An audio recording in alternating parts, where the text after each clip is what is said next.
Good afternoon, it's Amber, Blooms on the Hill. It's a beautiful day. Autumn, lovely, gorgeous, my favourite time of the year. I have a cold, so excuse me, just got sniffles. I have to thank my husband for this, he had the sniffles last week, so now it's my turn.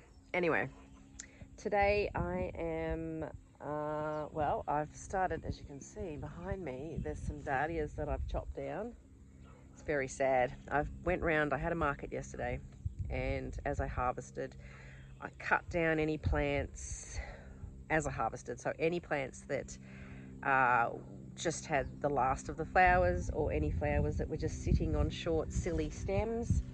For example, this one here, it's got a silly bent, like it's a flower that's grown on the top of a stem where I've obviously cut before. Ones that are no good. So I've cut back some of those plants. So I'm wanting to give them a decent cut back and then leave them in the ground so the tubers can cure, and then when I dig them up they'll store better. So that's what I'm sort of doing at the moment with that, and I've been doing it in stages to sort of break it up a little bit because it is quite a big job. I'm also trying to get the last of the flowers and enjoy them, bring them in the house. If anyone happens to order a bouquet, there might still be bits and pieces. There's still some dahlias that are okay, there's still some zinnias, a little bit of cosmos. There's still bits and pieces, but it's really on the end. But I do have some chrysanthemums. At the moment I don't have enough chrysanthemums to sort of really follow the season and have chrysanthemums on their own. I will show you what I have. But this morning I went to the nursery, and being autumn, it's a good time now to plant any perennials. So that's the one thing I really want to get more of is this patch here, which is an annual patch really. And it still will be, I think, for a few more seasons as things sort of flip over, but I want to start putting things more down in the paddock down there, and up here will be more perennials that I can cut from. So gradually I will start to get more. Also, I think each year I might be able to divide some or take cuttings, that sort of thing. But I did spend a tiny bit of money today on some perennials to put in up here, so that's cool. And I'll show you those, but I've also got some perennials that I can move that are in my front garden where they don't get looked after very well because I focus on this area and then I forget about the other area. So there's some I can shift, and now would be the time of year to do that as well. The other thing, while we're talking about perennials, is I've got this really good book. You probably have seen this before, but this is a cut flower book on perennials. So this was published I think last year.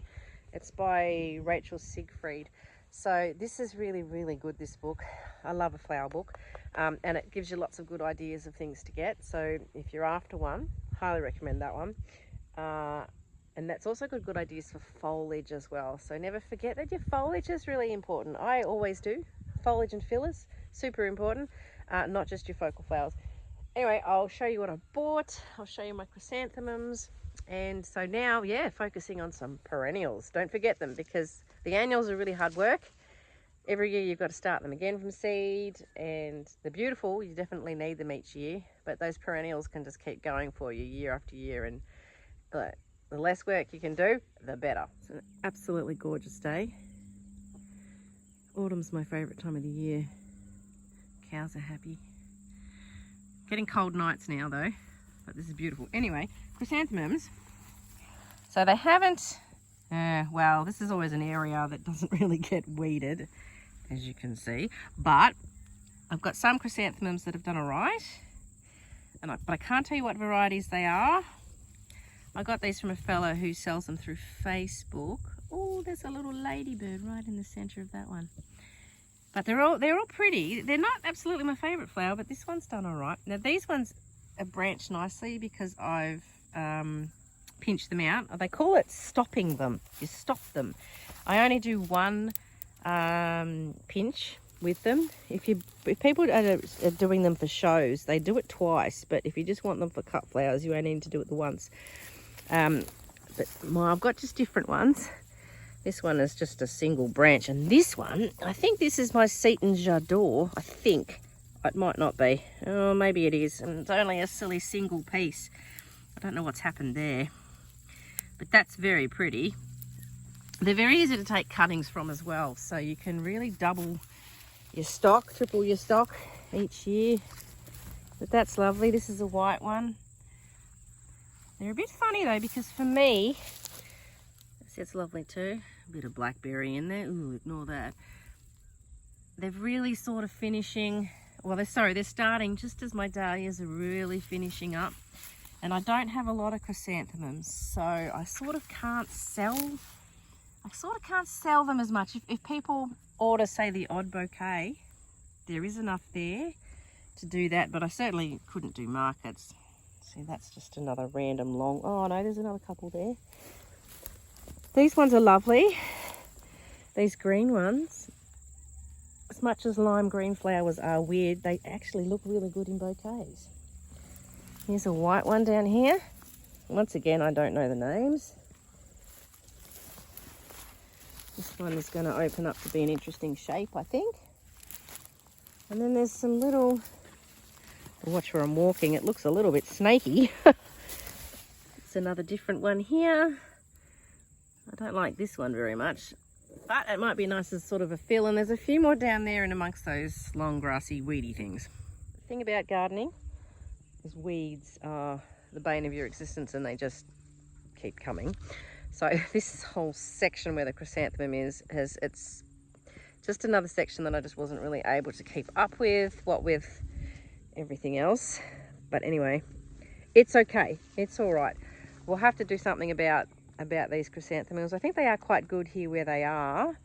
The bed, obviously, it needs to be fixed, so it's more of a proper garden bed. Also, this whole area here, where all these dahlias are, I'm going to turn all of this into individual beds with all this compost that I have. So it's sort of like a big rectangle area, this bit where these dahlias were, and then there's sort of the other bit over there.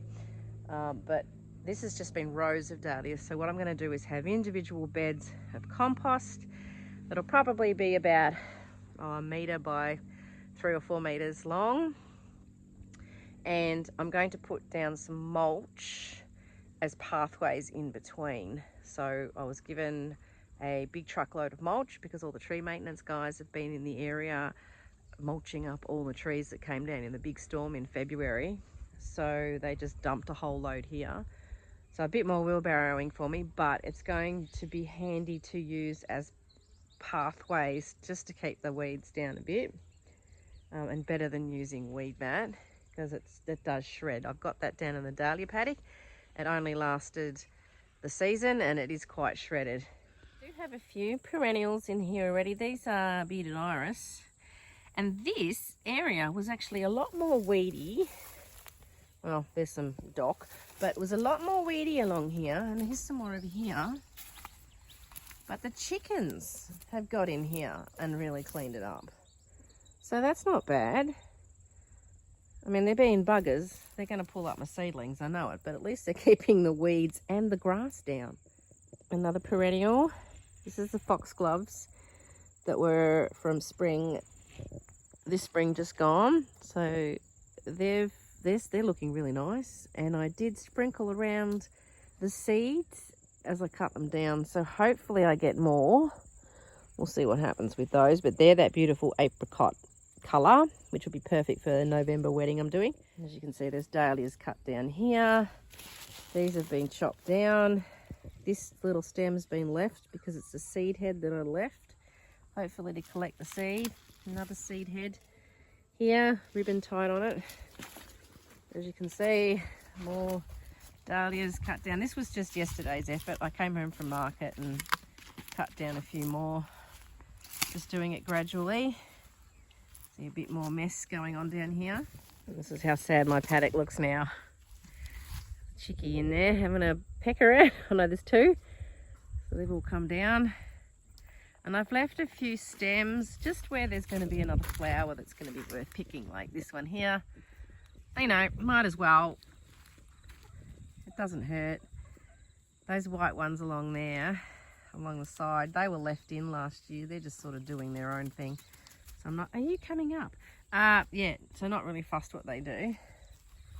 So these can just sit. Eventually I'll cut those other ones over there down. just over there. We'll get them down. And these red ones here. Hello, Tilly. You got a scratch. So the tubers, I won't be storing anywhere near as much as usual. I'm going to go through it quite carefully and get rid of a lot. I think I've said this before, but I'm going to give some to my friend and she can divide them and sell them as dahlias in pots next season. And I'm going to give some clumps of ones that I no longer want to the Leongatha Horticultural Society. So I did a talk for them in March.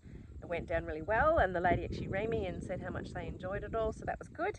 And I did say to her that next one of their meetings I'll go down with a big bucket of tubers and they can just do the seagull flock and help themselves to as much of those as they want. I have hair in my face. So that'd be good. It'd be better because they're just going to end up on the compost pile, so I'd rather give them to people that are going to enjoy them. And they're not ones that sell anyway, but I'm not really that fussed, you know, about selling them and trying to make money off ones, which I know that they are certain ones just aren't so popular anymore. And it's just storage space, so you know that's got to be taken up, and having all the buckets and mucking around with them and then dividing them, and there's no point planting something that doesn't really go. It's every plant you have is something that you've got to look after, and it's just all work. So I might have to do something about my status that I've planted into this compost. I think it needs a really good water. I hope it's not too rich for it. It seems to be not doing well. Mystery. All right, some of the plants I got today.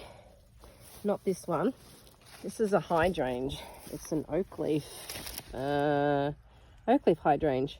Got to put that out. I think I got given that for Christmas. Hubby gave that to me, so that's got to be planted out. So I got, I'm about to fall over. I got a lupin. I have started this from seed before, so I still have some in the garden, but this I think could be divided actually into a few plants. So we'll see how that goes. I got him. And then I got echinacea. As you can see, it's got a nice flower on it. So that would be a nice one. And don't fall down. And then I have another echinacea, different colour. And then I have a Sanguisorba cherry bomb, which it looks like it's more green, which would actually be nice in, it says deep glossy green foliage, strong cherry red bauble flower heads. Well, there you go, it's going to be red. So that's that. That could potentially be split into a couple of pieces. Here's a penstemon. This is white swan, and I actually have some penstemon already in the garden, which I might move. It's near where my roses and my peonies are, but it's not a very good spot for them, so I might put all my penstemons together. Then I've got this campanula. That's a white one. It looks a little bit moth-eaten, but it's got some just bits that'll come out. That looks fine. He might be able to be split too. And I got this fellow. That is limonium. It's a bit like a status, but a perennial one, so that's nice.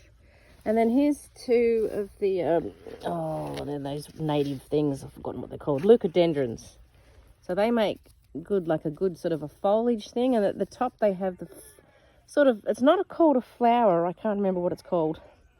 Anyway, I'm not really a native plant person, but these are, well, they're South African things. They're not really native to Australia, I don't think.